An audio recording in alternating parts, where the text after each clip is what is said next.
नमस्कार दोस्तों, स्वागत है आप सभी का ऑनलाइन वर्ड स्टडी चैनल में। मैं आशुतोष कुमार और आप सभी को मैं बताने वाला हूं सबसे खास बात सीटेट का राज क्या है, सीटेट निकलेगा कैसे, सभी बता रहा हूं आप सभी को, तब मैं क्लास कराऊंगा। सबसे पहली बात ध्यान से सुन लीजिए कि जो लोग पेपर 1 की तैयारी करते हैं, पेपर 1 की तैयारी करते हैं 1 to 5 का, वो लोग समझते क्या है कि भाई CDP जो होता है केवल पेपर 1 से आता है। लेकिन भाई भूल जाइए, जो लोग पेपर 1 की तैयारी करते हैं, अगर वह पेपर 2 का CDP करके जाए, पेपर 2 का अगर आप CDP कर लेते हैं तो डिफिनिट रूप से अधिकांश प्रश्न आपके टकरा जाएंगे, क्योंकि पेपर 1 में जो क्वेश्चन आता है वह पेपर 2 का अधिकांशतः क्वेश्चन रख दिया जाता है। और मैं आप लोगों को पेपर 2 करा रहा हूँ इसलिए ताकि आप लोग पेपर 1 में जो भी हैं उन सभी का CDP अगर क्वेश्चन सेट करे पेपर 2 से तो आपका छूटेगा नहीं। और काफ़ी बेटर तरीका से बताऊंगा, आपको मज़ा आएगा, यहाँ पे दिक्कत थोड़ा भी नहीं होगा आपको। पेपर 1 हो या 2 हो, CDP होता है मेरे दोस्तों। और CDP जो है अगर आप कर लेते हैं अच्छे से तो आपका सब पेडागोजी आपका बेटर हो जाएगा। चलिए शुरू करते हैं। आज जो पेपर है मैं आप सभी को बताऊं, जो 17 जनवरी 2022 का जो पेपर हुआ था वही पेपर लेकर के आया हूं। चलिए शुरू करते हैं। तो ये बात ध्यान रखिए कि अगर आप पेपर 1 की तैयारी करते हैं तो पेपर 2 का CDP करके जाइएगा। इतना कर लेंगे तो आपको कहीं से भी क्वेश्चन छूटने का संभावना नहीं होगा, आसानी से सॉल्व कीजिएगा। क्वेश्चन कह रहा है क्या कि डैश विशिष्ट समय को कहा जाता है, डैश उस विशिष्ट समय को कहा जाता है जब बच्चे उनके वातावरण में खास प्रकार के से उद्दीपन के प्रति विशेष ग्रहण क्षम होते हैं। तो बताइए कौन सा वह विशिष्ट समय को कहा जाता है जब बच्चा जो है वातावरण से खास प्रकार से उद्दीपन के प्रति विशेष मतलब कि ग्रहण करते हैं, वो बताए कौन सा होगा। देखिए वो जो होता है मैं आपको बता दूं, उसको कहते हैं उस समय को जब संवेदनशील अवस्था होता है, अवधि होता है, उस टाइम में वातावरण से वो क्या करते हैं, ग्रहण करते हैं। जो भी वातावरण में हो रहा है, अगल बगल में अगर कोई गाली दे रहा है तो उसको ग्रहण कर लेगा। तो सबसे बेटर आपका ए पड़ जाएगा, किसी को कोई प्रॉब्लम नहीं होगा। मेरे यहाँ मैं आपको बताऊं CDP जो होता है वह CDP होता है भाई, चाहे वह 1 to 5 हो या 6 to 8 हो, दोनों सेम होता है।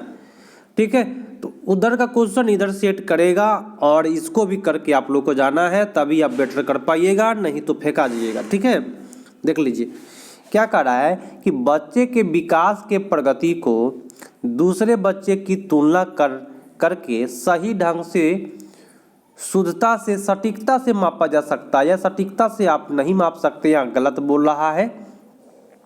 विकास का स्वरूप, अनुक्रम और विकास की गति सभी बच्चे के लिए सार्वभौमिक रूप से होता है, समान होता है। तो सभी बच्चे के लिए क्या होता है, सभी बच्चे के लिए है ना समान नहीं होता है, ये भी बात गलत बोला है। तो क्यों नहीं हम दोनों गलत कर देंगे भाई, और दोनों गलत आपका ऑप्शन डी में देता है और दे रहा है यहाँ पे, वही देख करके मारेंगे, क्योंकि कभी कभी इसमें भी फेंट दे रहा है आजकल। कोई दिक्कत किसी को भाई मेरे यहाँ प्रॉब्लम नहीं होगा, पूरे विश्वास के साथ जुड़ जाइए। अगर आप नए हैं तो ये घबराइए नहीं कि ये नया चैनल है, ये नया नहीं है, 3 साल से मैं पढ़ा रहा हूँ, ऑफलाइन ऑनलाइन दोनों। ठीक है, मेरे यहाँ का रिजल्ट काफ़ी बेटर है। 10 में 9 रिजल्ट, पिछली बार ऑनलाइन एग्जाम हुआ था उसमें 10 में 9 विद्यार्थी मेरे यहाँ से निकले थे। तो आप लोग घबराए नहीं, पूरे विश्वास के साथ मेरे यहाँ पढ़ाई करें। आपको जो भी पेडागोजी प्रॉब्लम है मैं आपका उसका ऑपरेशन करूँगा, आप लोग देखिएगा, वैसे ही आप लोग करके आइएगा। बच्चे का द्वितीय समाजीकरण, देखिए प्राथमिक तो परिवार होता है, द्वितीय क्या होता है, द्वितीय आपका विद्यालय होता है। तो द्वितीय समाजीकरण डैश की अवस्था में प्रारंभ हो जाता है। देखिए यहाँ पे ये नहीं कह रहा कि विद्यालय में, तो द्वितीय समाजीकरण कौन सा अवस्था में शुरू होता है ये बताना है।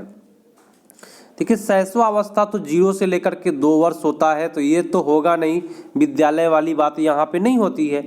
प्रारंभिक बाल अवस्था जो होती है वो क्या होता है, 3 से लेकर के 6 वर्ष तक होता है, और इसी में आजकल द्वितीय आ जा रहा है। 3 से लेकर के 7 तक भी जाता है। तो ये पहला क्लास जब छठा 6 वर्ष के होगा बच्चा, तो प्रारंभिक बाल अवस्था, यहाँ लिखा है प्रारंभिक बाल अवस्था होना चाहिए, तो वो भी ठीक ही है आपका। सबसे बेटर आपका बी पर जाएगा। यहीं पे द्वितीय सामाजिकरण में बच्चा प्रवेश कर जाता है, विद्यालय में प्रवेश कर जाता है। ठीक है, चलिए समझ कर चलिए, मेरे यहाँ समझाएंगे तभी हम आगे बढ़ेंगे, है ना। ABCD करने नहीं आया है, मेरे यहाँ सीखने आया है आप लोग। ठीक है, सिखा कर भेजेंगे, सीटेट आप लोग गर्दा उड़ा के आइएगा।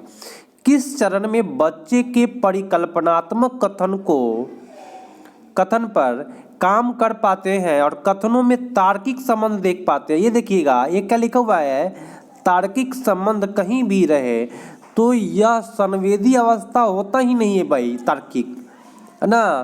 पुरुष संक्रियात्मक में भी तार्किक चीज नहीं होता है। ठीक है, अर् कह रहा है क्या अनुपात में, जैसे कि अमूर्त संरचनाओं को समझने में, देखिए तार्किक हो रही है तो तार्किक से जाता मूर्त पर, लेकिन मूर्त पर नहीं जाएगा क्योंकि यहाँ पे अमूर्त की बात कर रहा है, अमूर्त के बारे में सोचने की बता, मूर्त हो जाएगा आपका उत्तर। कोई दिक्कत भाई, समझ में आया ना। तो हम छोटे छोटे नस को पकड़ेंगे पेडागोजी का कि क्या कह रहा है, वैसे ही आप लोग पकड़िएगा। आप बस गर्दा उड़ा करके आना है आपकी बार, है ना। चलिए देखिएगा, यहाँ क्वेश्चन क्या कहता है कि निम्नलिखित में कौन सा जीन पियाजे के संज्ञानात्मक विकास के सिद्धांत की आलोचना करता है। यहाँ पे क्या है, पियाजे, पियाजे के दुश्मन लिख लीजिए, वाइगोत्स्की है। पियाजे का दुश्मन क्या होगा, वाइगोत्स्की है। मैं अपने से बता रहा हूँ ताकि आप लोगों को दिक्कत नहीं होगा, ऐसे नहीं होता है कि कोई वैज्ञानिक का दुश्मन हो। तो पियाजे के दुश्मन जो है वाइगोत्स्की है, और वाइगोत्स्की साहब सामाजिक संस्कृति संदर्भ पर बोले हैं, तो आलोचना करते हैं हमेशा पियाजे साहब किसका, तो सामाजिक संस्कृति संदर्भ का। कोई दिक्कत नहीं ना होगा, हाँ तो दिक्कत नहीं होगा, आप सभी को आलोचना करते हैं तो आपका उत्तर ये पड़ जाएगा।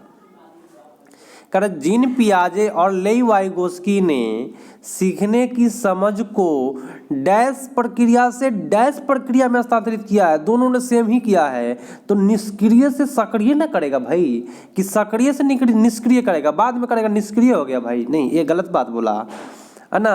ये व्यवहारवादी यांत्रिक ही अच्छा नहीं है भाई, ये यांत्रिक ही बेटर नहीं है। तो जीन पियाजे हो या वाइगोत्स्की हो, वह सीखने को क्या किया है, निष्क्रिय से सक्रिय कर दिया है। ठीक है, सबसे बेटर आपका B is the right answer. जो मैंने आपको पोल में क्वेश्चन पूछता हूँ, बार बार मैं क्वेश्चन लगाता हूँ पोल में, आप लोग जवाब देते हैं कि नहीं कमेंट में, वोटिंग वाला जो होता है उसमें आप लोग कमेंट में जवाब देते हैं, नहीं देते हैं तो देना शुरू कर दीजिए। मैं हमेशा लगाते रहता हूं और काफ़ी लोगों का गलत उत्तर जाता है। मैं आप लोगों का तैयारी जो है ना अच्छा नहीं है आप लोगों का, कितने लोगों का उत्तर जो है वह नेगेटिव पर जा रहा है मेरा। ठीक है, हम जो डालते हैं क्वेश्चन अधिकांशतः उसमें नेगेटिव ही बता रहे हैं आप लोग। ठीक है, तो थोड़ा सा सुधार करके देख करके समझ करके पोल करिए, उत्तर करिए। ठीक है, तैयारी अच्छे से करिए, मेरे यहाँ आपको दिक्कत नहीं होगी, जो भी हम बताएंगे जितना हो सकेगा। चलिए, लेई वाइगोत्स्की के अनुसार सीखने का आधार क्या है। देखिए वाइगोत्स्की साहब तो हमारे सीधी सी बात है, ये बोले हैं क्या, सामाजिक अंतःक्रिया। बहुत अच्छी बात है जिन्होंने ये किया, यह कहता तो अब जाता पियाजे साहब का। ठीक है, अब मेरी बात ध्यान से सुनिए कि कितने लोगों का कमेंट पड़ रहा है कि सर ये पढ़ाइए, सर संस्कृत भी करा दीजिए। तो मैं कराऊंगा, आप टेंशन ना लीजिए, हमको जब जब समय मिलेगा, जैसे जैसे हमको टाइम मिलेगा वैसे मैं कराऊंगा, क्योंकि मेरे पास भी कुछ प्रॉब्लमें हैं और ये सब जैसे ही होगा मैं आपको कराने की कोशिश जरूर करूंगा। ठीक है, तो आप लोग घबराए नहीं।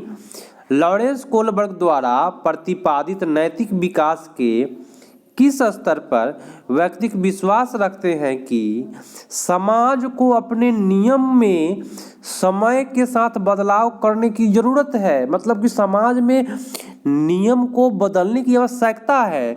तो अगर समाज में नियम को बदला जाए तो कौन सा आता है, दंड आज्ञा पालन तो होगा ही नहीं, अच्छा लड़का अच्छा लड़की होगा ही नहीं, क्योंकि इसमें गर्व की बात होता है, तब अच्छा लड़का अच्छा लड़की जाता है।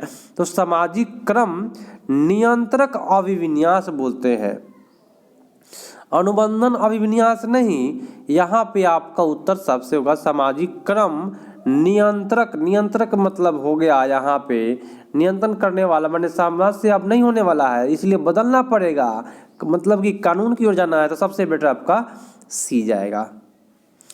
चलिए नेक्स्ट क्वेश्चन है, देखिए इसी प्रकार से आपका क्वेश्चन वहाँ 1 to 5 में भी पूछा है, इसीलिए आप भेदभाव न करें, आप 6 to 8 का भी CDP करें, तभी आपका बेटर जाएगा सीटेट। हार्वर्ड गार्डनर के बहुबुद्धि सिद्धांत के अनुसार निम्नलिखित में कौन सा जोड़ा बुद्धि के प्रकार और अंतः स्थिति अनुपालन संभावना के अनुसार सही है?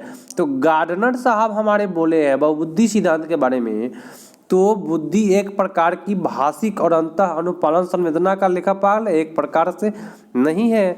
बुद्धि का प्रकार स्थानिक और अंतः स्थिति अनुपालन संभावना वस्तु, ये भी आपका गलत है। स्थानिक बुद्धि और विशिष्ट बुद्धि ये सब नहीं है। बुद्धि का प्रकार शारीरिक गति संवेदनात्मक अंतः स्थिति का अनुपालन करता है।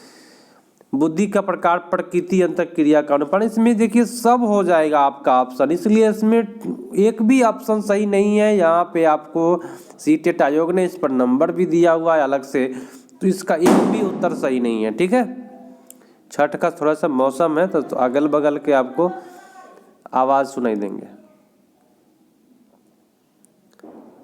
चलिए क्वेश्चन है कि बाल केंद्रित शिक्षा में शिक्षक क्या करता है? बाल केंद्रित में ये बताना है, निर्देश देता है। भाई ऐसे बात नहीं है, बाल केंद्रित में अगर निर्देश दे दिया तो वह शिक्षक केंद्रित हो जाएगा। बच्चों को सीखने की प्रक्रिया को सामाजिक रचनावादी के रूप में देखता है। बहुत अच्छी बात बोला यहाँ पे कठोर बोला, यहाँ मानकीकृत बोला, और यहाँ पे क्या करा है, श्रेणियों में बांट दीजिए, माने फर्स्ट डिवीजन सेकेंड डिवीजन। सबसे बेटर आपका B is the right answer. दिक्कत हो रही है भाई, आप लोग बता दीजिए जरा कि अच्छा क्वेश्चन है कि नहीं है। तो राष्ट्रीय शिक्षा नीति 2020 के अनुसार विद्यार्थियों का रिपोर्ट कार्ड जो अभिभावक को दिया जाएगा वह क्या होगा? बताइए। विद्यार्थियों का रिपोर्ट कार्ड माने रिजल्ट है ना, अगर आपके माता पिता को दिया जाए, बच्चे के माता पिता को दिया जाए, तो वह किस पर आधारित होना चाहिए ये बताइए। मानक संदर्भित होना चाहिए। भाई मानक शब्द ही आपका अच्छा नहीं है, स्टैंडर्ड बोलते हैं इसको। मानदंड माने हो गया परसेंटेज वाला, है ना। तो विद्यार्थियों के लिए यहाँ पे कर रहा है प्रदर्शन को सहपाठियों से तुलना के रूप में प्रस्तुत किया जाए, ये भी गलत हुआ। तो आपका 3 ऑप्शन गलत कर दिया हूँ मैं। विद्यार्थियों के प्रगति और विशिष्टता को प्रतिबिंबित करे आप, बहुत अच्छी बात है। रिजल्ट क्या होना चाहिए, रिपोर्ट कार्ड क्या होना चाहिए, तो उसका प्रगति के बारे में बताए, उसकी विशिष्टता के बारे में बताए, तब ना वो रिपोर्ट कार्ड का मतलब होगा। ठीक है, इसलिए डी पड़ गया। बहुत अच्छी बात है जिन्होंने डी किया। सामाजिक आर्थिक रूप से वंचित समूह के छात्रों का अवधारण सुनिश्चित करने के लिए राष्ट्रीय शिक्षा नीति 2020 प्रस्तावित करता है कि पाठ्यचर्या और शिक्षा शास्त्र किस पर केंद्रित होना चाहिए? बताए, परीक्षा पर केंद्रित होना चाहिए। भाई यहाँ तो अच्छा बात नहीं बोला। पाठ्य पुस्तक पर केंद्रित होना चाहिए, यहाँ भी अच्छा नहीं बोला। संलग्न और संदर्भित होनी चाहिए, अच्छा बोला। लेकिन मानकीकृत और एक रूपी होनी चाहिए, अच्छा नहीं बोला। ठीक है, चलिए C is the right answer. Next question, लिंग डैश है जबकि जेंडर डैश है। देखिए क्वेश्चन में 2 ऑप्शन बना, यहाँ पे क्वेश्चन बना है। लिंग एक सामाजिक संरचना है, जेंडर एक सामाजिक संरचना है, सुन लीजिए, और लिंग जो है वह जैविक संरचना है। आपको याद करके चलना होगा। तो लिंग जो है वह क्या है, जैविक संरचना है, और जेंडर क्या है, तो जेंडर एक सामाजिक संरचना है। सबसे बेटर आपका ये राइट आंसर।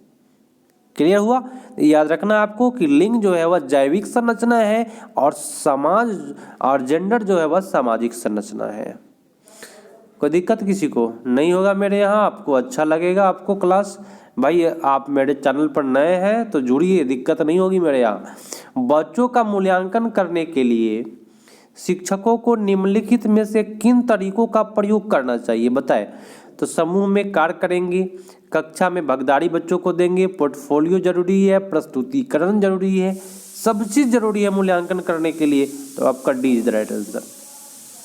नेक्स्ट क्वेश्चन, भाषा संज्ञानात्मक विकास में निम्नलिखित में कौन सा कथन सही है? मेरी बात ध्यान से सुनिएगा। भाषा की संज्ञानात्मक विकास में महत्वपूर्ण भूमिका है। ये अच्छा बात बोल रहा है, महत्वपूर्ण भूमिका है। यहाँ कह रहा है कोई भूमिका नहीं है, यहाँ कह रहा है कि बाधा उत्पन्न करता है, ठीक है। और यहाँ कह रहा है कि भाषा और संज्ञानात्मक एक दूसरे से स्वतंत्र है। एक गलत बात बोला, एक दूसरे से जुड़े हुए हैं या महत्वपूर्ण भूमिका भी निभाते हैं, ठीक है। किसी को कोई प्रॉब्लम अभी तक? भाई मज़ा आएगा आपको अगर देखिए ऐसा सीडीपी पढ़ाऊँगा कि आप लोग जब करिएगा ना तब कहिए कि हाँ मज़ा आ गया। निम्न में से किसे दिव्यांगजन अधिकार अधिनियम 2016 में बढ़ावा दिया गया? ये आपको याद रखना होगा, क्वेश्चन पूछता है कि दिव्यांगजन अधिकार अधिनियम कब हुआ, तो 2016 में बढ़ावा दिया गया है दिव्यांगों के विशिष्ट शिक्षा की अनिवार्यता के लिए। तो बहुत अच्छी बात बोल रहा है, लेकिन हम आगे जाते हैं। क्या बोला है उस अधिकार के तहत? भेदभाव के लिए यहाँ पे कहा है कि दिव्यांग के आधार पर अधिकारों के उपागम में भेदभाव, भाई गलत हो गया। दिव्यांगों की शिक्षा के अधिकार में बेदखली करना, ये आपका बेदखली नहीं करेंगे दिव्यांग है तो। जीवन के सभी क्षेत्रों में समानता एवं गैर भेदभाव, यहाँ कहेगा गैर भेदभाव बेटर होता है, भेदभाव गलत होता है, लेकिन गैर भेदभाव करना माने भेदभाव नहीं करना सबसे बेटर तो आपका डी पर जाएगा। किसी को कोई प्रॉब्लम अभी तक नहीं होगा। चलिए, समावेशी शिक्षा में निम्नलिखित में किसकी जरूरतों को पूरा करने में मदद करती है? समावेशी शिक्षा में कभी भी बच्चे की जरूरत को पूरा करेंगे, मतलब कि प्रत्येक विद्यार्थियों की, लेकिन केवल धार्मिक, केवल दिव्यांग, केवल प्रतिभावान नहीं। सबसे बेटर आपका ये। जिन्होंने ये किया उनका सही जा रहा है। कह रहा है कि गुणज वैकल्य डिस्कलकुलिया, आपको पता है डिस्कलकुलिया, बहुत अच्छी बात है। B is the right answer, गणित गणना करना। नेक्स्ट क्वेश्चन सुनिएगा, क्वेश्चन क्या कहता है, निम्नलिखित में कौन सा अभ्यास भाषण और भाषा विकारों वाले विद्यार्थियों के सफल समावेशन में बाधा उत्पन्न करेगा? भाई बाधा उत्पन्न कौन करेगा, सोचने वाली बात है। तो कार्य और दत्त कार्य को छोटे और आसानी प्रतिबंध चरणों में विभाजित करना। भाई छोटे, जब अगर कार्य है छोटे आसानी कार्य में प्रतिबंध करना तो सही जा रहा है। चलिए, अभिव्यंजक भाषा कौशल का समर्थन करने के लिए दृश्यों का उपयोग माने कोई बच्चा देख रहा है उसको हतोत्साहित कर रहे हैं आप, और यहाँ पे नेगेटिव जा रहा है, यही बाधा उत्पन्न करेगा। सबसे बेटर आपका B is the right answer. किसी को कोई प्रॉब्लम अभी तक है ना? नहीं होगा भाई, लाइक कर दीजिए, आप लोगों को कहना नहीं पड़े, बार बार करना पड़ता है। आप लोग तो टीचर बनने जा रहे हैं तो कम से कम आप लोग लाइक जरूर करें, क्योंकि आप लोगों को फ्री एजुकेशन मिल रहा है, इसमें कोई आपको ना कॉस्ट लग रहा है ना पैसा लग रहा है, और अच्छे से मैं आप लोगों को बता रहा हूँ, ठीक है। तो टीचर बनना है तो सबसे पहली बात आपको सीटेट निकालना है, तो आपके अंदर ईमानदारी होनी चाहिए। मेरी बात सुन लीजिए, आप कहिए कि सर ये क्या चीज़ है, ईमानदारी से सीटेट निकलता है। ईमानदारी मतलब कि देश के प्रति ईमानदार, बच्चों के प्रति ईमानदार रहिएगा तभी आपका सही उत्तर जाएगा। अगर बच्चे के प्रति ईमानदार नहीं रहिएगा तब तक सीटेट नहीं निकलता है। तो अपने अंदर बदलाव लाना पड़ेगा आपको टीचर बनने के लिए। चलिए, प्रतिभाशाली विद्यार्थियों की आवश्यकताओं को पूरा करने के लिए शिक्षक को निम्नलिखित में किससे बचना है? भाई किससे बचने वाली बात जब भी कहता है मैंने गलत बात से ही ना बचेगा।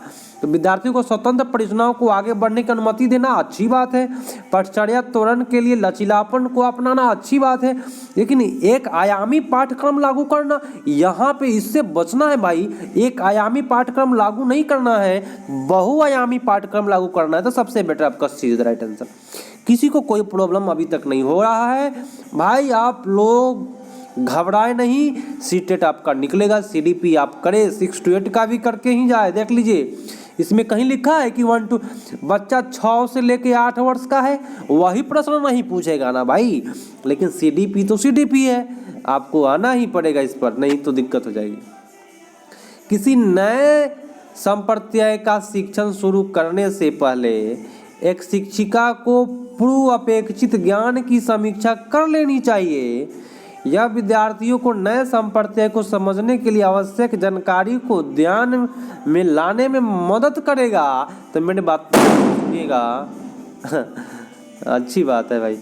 आपका उत्तर क्या हो गया? ये तो सही जा रहा है, देख लीजिए कोट देख लीजिए, हाँ ये तो सही है भाई। नए जानकारी के लिए पिछला जानकारी भी जानना जरूरी है। और अगला है क्या कि शारीरिक दंड का अभ्यास शिक्षार्थियों को अवांछनीय व्यवहार को सुधारने और रणनीति के रूप में नहीं किया जाना चाहिए। ये बात अच्छी है, अवांछनीय व्यवहार सुधारने की रणनीति के रूप में नहीं करना है शारीरिक दंड अभ्यास, ठीक है।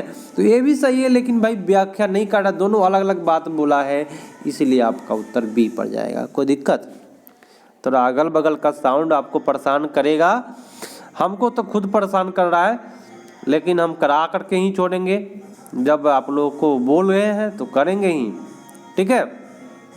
ईवीएस आपका खत्म मैं करा दिया हूँ, थोड़ा सा संस्कृत भी कराएंगे। आप लोग का कमेंट बहुत पड़ रहा है संस्कृत कराने के लिए, तो गर्दा उड़ेगा। हर पेडागोजी में कोई भी अध्यापन जो विषय वस्तु को अपने आप में एक अंत मानता है, वो विद्यार्थियों के बीच डैश पैदा करेगा। वो क्या पैदा करेगा विद्यार्थियों के बीच, ये बताना है।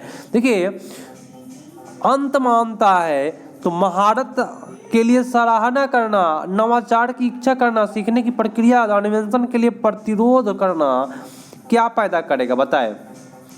सुनिएगा, कह रहा है कि कोई अध्यापन जो विषय वस्तु को अपने आप में एक अंत मानता है, माने खत्म, तो विद्यार्थियों के बीच क्या करेगा? अन्वेषण के लिए प्रतिरोध करेगा। प्रतिरोध माने बात उत्पन्न करेगा, प्रतिरोध माने रुकावट। अंत मान रहा है कि अब यही इसका अंत है, तो खोज के लिए उसका क्या हो जाएगा? प्रतिरोध हो जाएगा, रोक लग जाएगा आपका।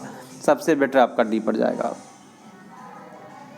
सोचने वाली बात है थोड़ा सा प्रतिरोध के। चलिए नेक्स्ट क्वेश्चन पे आते हैं। कथन क्या है? अभी कथन, विद्यार्थियों को विभिन्न अधिगम रणनीतियों का उपयोग कब, कहाँ, क्यों करना है, इसके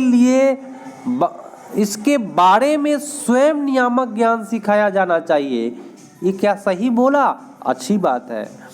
एक विद्यार्थी रणनीति को बनाए रखने और उसे नियोजित करने की संभावना बढ़ जाती है यदि विद्यार्थियों को पता है कि इसका उपयोग कब और कहाँ क्यों करना है। यहाँ भी कब कहाँ क्यों दोनों एक दूसरे से रिलेशन है ना, दोनों एक दूसरे से जुड़ा हुआ है, तो व्याख्या करेगा और दोनों सही जाएगा आपका। कोई दिक्कत नहीं होना चाहिए। निम्नलिखित में कौन सा अभिसंज्ञानात्मक कौशल का उदाहरण है? अभिसंज्ञानात्मक कौशल का तो किसी समस्या को हल करने में स्वयं द्वारा प्रयुक्त प्रक्रिया का मूल्यांकन करना ही अधिसंज्ञानात्मक कौशल कहता है। संज्ञान मतलब होता है जानकारी, अधिसंज्ञान माने जो भी जानकारी आप प्रकट कर दिए किसी के सामने, उसी को कहते हैं। अंतर करना आपका गलत हुआ, सूत्र जानना भी आपका गलत है, याद करना भी आपका गलत है। सबसे बेटर आपका ये। नेक्स्ट दोस्तों है कि एक शिक्षिका अपने विद्यार्थियों के बीच प्रक्रियात्मक ज्ञान को सुसाध्य करना चाहती है, तो निम्नलिखित में कौन सा प्रश्न उसके उद्देश्य के लिए उपयुक्त होगा बताइए। प्रक्रियात्मक ज्ञान को आप सुसाध्य करना चाहते हैं तो कौन सा उद्देश्य बेटर होगा यहाँ पे बताएं। तो ऑक्सीजन अपचयन की समीकरण को कैसे हल करें। प्रक्रियात्मक ज्ञान डीएनए घटने की संरचना क्या है, संरचना में हो गया। रचनात्मक ज्ञान हो गया, प्रक्रियात्मक नहीं हुआ, बनाने वाली बात हो रहा है संरचना में। कौन सा ग्रह सूर्य के सबसे निकट है, तो बंद अंत वाला है, बोल देगा कि बुध है। भारत का राष्ट्रीय गान लिखे नहीं। ऑक्सीकरण और अपचयन समीकरण को कैसे हल करें, इसमें कैसे बोल रहा है, तो ये प्रक्रियात्मक ज्ञान को बढ़ाता है, सुधारता है। कैसे करिएगा आप, ठीक है। तो कैसे में बहुत सारे उत्तर होते हैं, तो आपका उत्तर ये पड़ जाएगा। नेक्स्ट है, विद्यार्थियों के लिए अधिगम को सार्थक बनाने के लिए एक शिक्षिका को निम्न प्रकार से क्या करना चाहिए। देखिए, विद्यार्थी के अधिगम सार्थक कब बनेगा। आप एक टीचर है, बताइए कब बनाइएगा आप, कब होगा सार्थक अधिगम उसका, बताए। चलिए देखिएगा, सुनिएगा। पाठ पुस्तक सामग्री को रटकर याद करने के लिए होगा क्या। आप एक टीचर है, बोलिएगा। व्यवहार अनुकूलन के लिए उत्तेजना प्रक्रिया में नियोजित करके उत्तेजना प्रक्रिया और संघ को नियोजित करेंगे। विद्यार्थियों को प्रेरित करने के लिए मूर्त पुरस्कार, यहाँ पे आपका गलत हुआ। अनुभव और चिंतन मनन करने की अवसर प्रदान करेंगे, सबसे बेटर आपका डी पड़ जाएगा, कोई दिक्कत नहीं होना चाहिए। नेक्स्ट है कि जब एक विद्यार्थी किसी समस्या को हल करने में फंस गया था तो उसके शिक्षक ने उसे अपने विचार खुद से बात करने का सुझाव दिया कि जब फंस जाना ना तो खुद से बात करना। ऐसा करने के तुरंत बाद विद्यार्थी ने कहा, मुझे अब जवाब पता है। इस मामले में समस्या समाधान की किस रणनीति ने विद्यार्थियों को मदद किया है, बताइए। अगर आप कोई चीज़ पर फंस जाते हैं तो खुद से बातें करते हैं तो उसको कहते हैं क्या, मौखिकरण कहते हैं, ठीक है। और उससे समस्या समाधान हो जाए तो ये आपका उत्तर डी पड़ जाएगा, ठीक है। नेक्स्ट क्वेश्चन सुनिएगा। क्वेश्चन तो काफ़ी लॉन्ग है, चलिए लॉन्ग ही रहने देते हैं इसको। भ्रांतियों के संदर्भ में निम्नलिखित में कौन सा सही नहीं है? भ्रांतियों का उपयोग शिक्षक द्वारा सीखने की प्रक्रिया में रचनात्मक रूप से किया जाना चाहिए, अच्छी बात है। नेगेटिव खोजना है। भ्रांतियों का कुछ संप्रदायों के बारे में बच्चों की समझ के प्रारंभिक चरण की विशेषता है। भ्रांतियाँ जो होता है जो ना फर्स्ट चरण की विशेषता होता है, ये भी सही बोल रहा है। भ्रांतियाँ स्पष्ट रूप से बच्चे के कुछ नई उन्नत सीखने की अक्षमता को दर्शाती है। भ्रांतियाँ अक्षमता को दर्शाती है, गलत बात बोल रहा है। कुछ भी नहीं है ना, तो ये गलत बोल रहा है, तो आपका उत्तर डी पड़ ही सी पड़ ही जाएगा, ठीक है। भ्रांतियाँ बच्चों को उनके आसपास में देखी जाने वाली प्रक्रियाओं के बारे में उनके सहज ज्ञान और प्रतिनिधित्व करती है कि कैसा भ्रांति फैला है, ठीक है। नेक्स्ट है भाई कि निम्नलिखित में कौन सा संवेग अधिगम को सकारात्मक रूप से प्रभावित करेगा, बताइएगा। अधिगम को सकारात्मक रूप से प्रभावित करता है कि आपका अधिगम हो रहा है। तो देखिए, कभी भी अगर आप सीटेट की तैयारी कर रहे हैं, मेरी बात ध्यान से सुने, फिर से क्वेश्चन पर हम जा रहे हैं, ये नहीं बता रहा हूं मैं। कभी भी आप सीटेट की तैयारी कर रहे हैं तो आपके अंदर आशा होना चाहिए, आशा रहेगा कि हम निकाल लेंगे, तो आपको अधिगम को प्रभावित करेगा। अगर आशा रहेगा कि हम नहीं निकालेंगे तो भी वो अधिगम को प्रभावित करेगा, नहीं निकलेगा आपका। जो सोच लिया कि नहीं मेरा नहीं निकलेगा तो भाई वो कभी निकाल ही नहीं सकता है। चलिए अगला क्वेश्चन है कि किसी कार्य में विफलता के लिए निम्नलिखित में कौन सा आरोपण एक विद्यार्थियों को स्वयं भविष्य के प्रयासों के लिए प्रेरित करने की संभावना है, बताइए। प्रयास के लिए कौन सा संभावना होगा यहाँ? तो मैं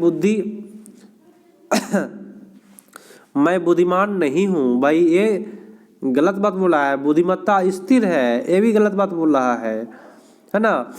मैंने इस बार पर्याप्त नहीं किया, सुनिएगा। प्रेरित करने की संभावना किससे होगा? तो मैंने इस बार पर्याप्त नहीं किया, हालांकि मैंने ऐसा करने में सक्षम हूँ। मैंने इस प्रकार नहीं किया है, लेकिन हम सक्षम हैं, हम कर सकते हैं। तो ये सबसे बेटर जा रहा है। शिक्षक मेरे प्रति पक्षपाती था, ये गलत बात बोला, पक्षपाती।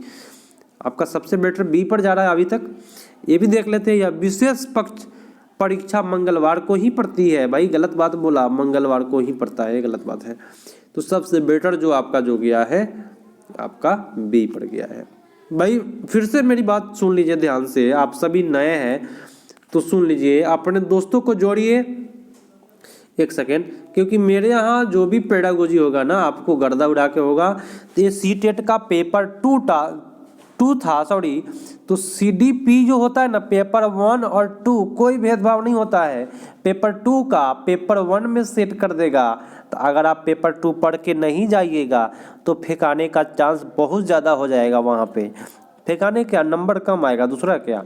तो आप लोग टोटल करके जाइएगा, मैं कराऊंगा आपको, एग्ज़ाम तक क्लियर करा दूंगा, ठीक है। आप लोगों को बिना कहे लाइक कर देना है कि जब भी आप अच्छा लगे तो लाइक करने के लिए नहीं कहे, क्योंकि आप लोग एक टीचर बनने जा रहे हैं। तो इतना आप लोग करके जाइएगा। अपने फ्रेंड को जोड़ लीजिए, जो लोग ऑनलाइन स्टूडेंट हैं उनके पास शेयर कर दीजिए कि यहाँ भी चलता है ये ज़रूरी नहीं है कि बड़े चैनल ही आपको अच्छे से पढ़ाए, ठीक है। ज़रूरी है कि आपको समझ में कहाँ से आता है वहीं से पढ़ाई करें। अगर आपको मेरे यहाँ समझ में नहीं आ रहा है मेरे यूट्यूब चैनल से, तो आप लोग मेरे यहाँ ना करें। अगर आपको समझ में आ रहा है तभी करें, जहाँ आपको समझ में आए तहीं करें और वहीं से आप लोग सफल हो पाइएगा, ठीक है। समझ में यहाँ आता है तो करिए, तो अच्छा बेटर होगा, आगे की ओर बढ़िएगा, आपका सीटेट निकलेगा, 100+ नंबर आएगा, ठीक है।